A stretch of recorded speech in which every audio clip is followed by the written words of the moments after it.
Des bonbons ou un sort? Hello, c'est Yasunusan et bienvenue sur cette chaîne dédiée à la musique de jeux vidéo. Cette fois-ci, nous partons sur une tracklist spéciale pour cette période d'Halloween.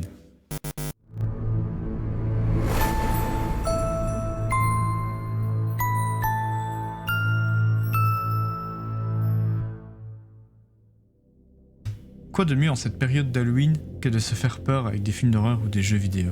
Mais avez-vous déjà pensé à ce que les créateurs ont besoin pour réaliser ces œuvres? La musique et les bruitages sont d'une importance capitale pour créer la peur, l'effroi, l'anxiété ou même mettre mal à l'aise le spectateur. Nous allons nous attarder ici sur les musiques de jeux vidéo qui créent toutes ces sensations aux joueurs lorsqu'elles interviennent dans les jeux.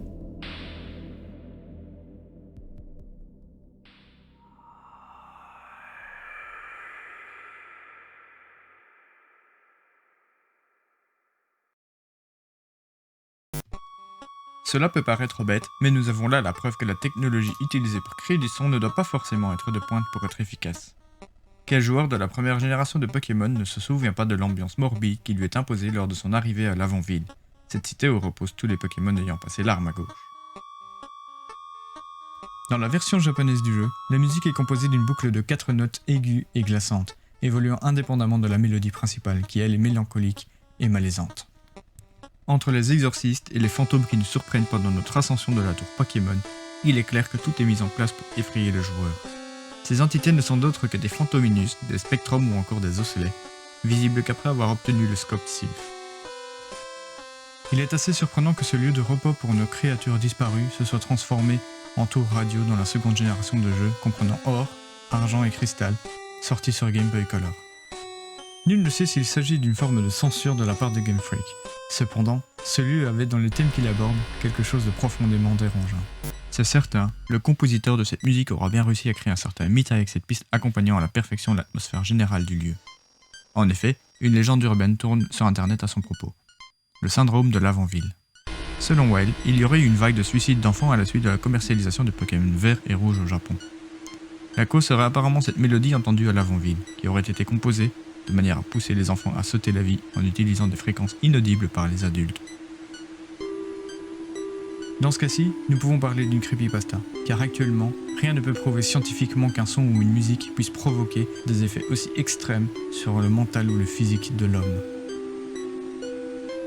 À l'époque, il était probable que ce mythe ne soit qu'une légende destinée à effrayer et fausser la réputation de Pokémon Company et Game Freak par le biais d'une simple bande-son effrayante.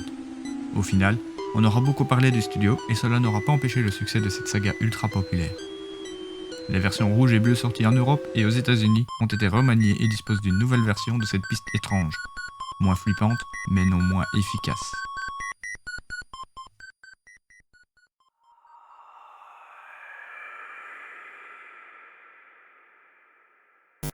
Silent Hill, un classique du jeu vidéo d'horreur qui m'aura provoqué mes premiers cauchemars d'enfance. En effet, sa scène dans l'école avec le piano plein de sang m'avait marqué à l'époque. Cette piste intervient lors de l'affrontement final de Silent Hill, à condition d'accéder aux bonnes fins du jeu. Pour vous mettre un petit peu dans le contexte de ce dernier, la ville dans laquelle il se déroule cache de nombreuses sectes aux pratiques douteuses dont une se fait appeler l'Ordre. Dahlia, la dirigeante de cet ordre, a une fille, nommée Alessa. Cette dernière a des pouvoirs surnaturels tels que la télékinésie et est très mal considérée par ses camarades, et malheureusement harcelée quotidiennement.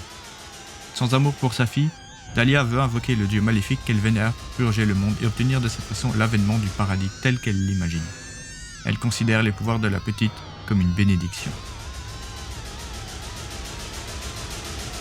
C'est ainsi qu'elle prend la décision de sacrifier sa fille Alessa, qu'elle considère comme l'hôte idéal pour acquérir le dieu qu'elle et son ordre prient. Et l'info croustillante, c'est qu'elle finira brûlée vive et que le rituel foirera, ça tournera au désastre. Je vous invite à découvrir le jeu pour en découvrir plus sur son univers enchanteur et merveilleux.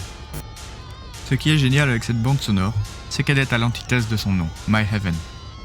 Comme vous l'entendez, nous ne sommes pas sur du son harmonieux ou même agréable. Les effets de grincement utilisés rappellent fortement la fraise d'un dentiste, déformée par le compositeur Akira Yamaoka. D'autres parleront débat entre un robot énervé et une machine à laver. Mais que se passe-t-il dans la tête du compositeur ?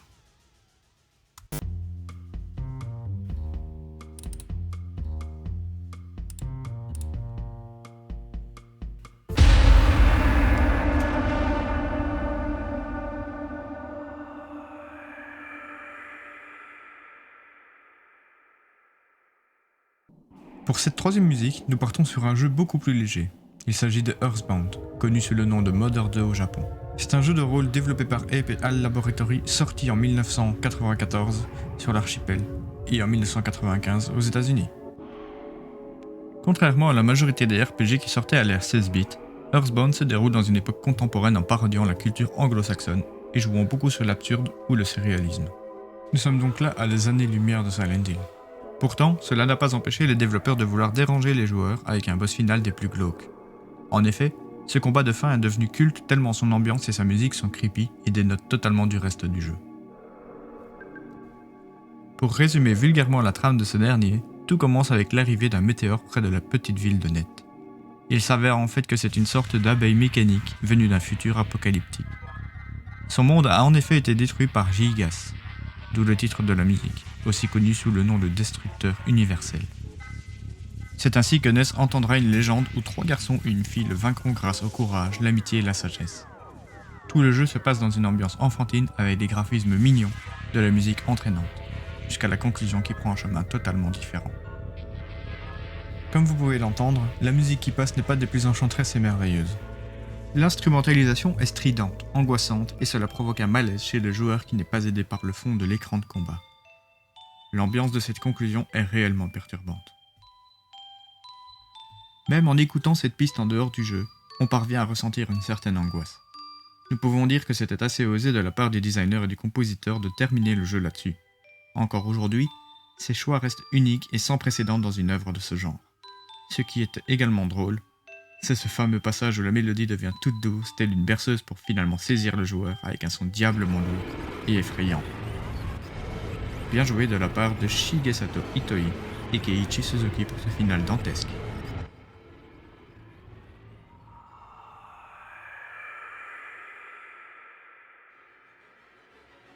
Drakengard est un beat'em all développé par Cavia et édité par Square Enix. Il est sorti sur PlayStation 2 en 2004 chez nous. Depuis, son univers a été étendu par 2 épisodes et aussi une série bien connue aujourd'hui, Nier. Remettons-nous dans le contexte du jeu. Dans Drakengard, nous progressons dans un monde où les dragons dominent les cieux et est consumé par la guerre qui ne cesse entre l'Union et l'Empire. Ce dernier maîtrise la sorcellerie et n'hésite pas à s'en servir pour décimer les royaumes de l'autre camp, dans le but de retrouver une déesse pouvant garantir la sauvegarde du monde. Nous incarnons Kaim, le frère de cette même déesse, vouant sa vie à la vengeance en s'alliant à l'Union contre l'Empire qui a dévasté son royaume. Il ne porte pas non plus les dragons dans son cœur, et pour cause, c'est l'un d'eux qui a tué ses parents. Malgré cela, il devra tout de même conclure un pacte décisif avec un dragon écarlate afin d'avoir une chance d'atteindre ses objectifs. C'est dans ce premier chapitre relativement dramatique que cette musique effraiera le joueur avec ses violons vifs, aigus et stressants.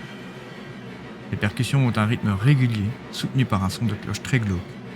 Le tout est accompagné d'un ensemble de sons graves et angoissants. La piste se nomme First Chapter Underground. L'univers de Drakengard est relativement sombre, et la musique qui accompagne sa trame le fait très bien ressentir.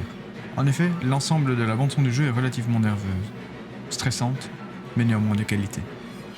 Je vous invite à découvrir l'univers très riche créé par Yoko Taro, et je souligne également au passage que l'année prochaine, la nouvelle version de Nier sortira sur PS4.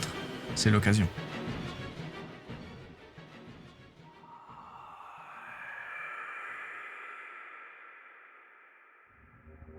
La licence fétiche de Nintendo, Mario, malgré ses apparences enfantines et légères, cache pas mal de moments creepy. C'est le cas de ce Super Mario Paper, développé par Intelligent System et sorti sur Wii en 2007. L'histoire de cet opus se déroule principalement dans une ville nommée Recto, disposée en étages. Il peut également accéder à une autre ville appelée Verso, qui est en fait parallèle à Recto mais en beaucoup plus sombre et sale. Depuis la première ville, Mario doit traverser des portes dimensionnelles vers d'autres mondes. Celui qui nous intéresse est celui de l'en dessous et de l'au-delà.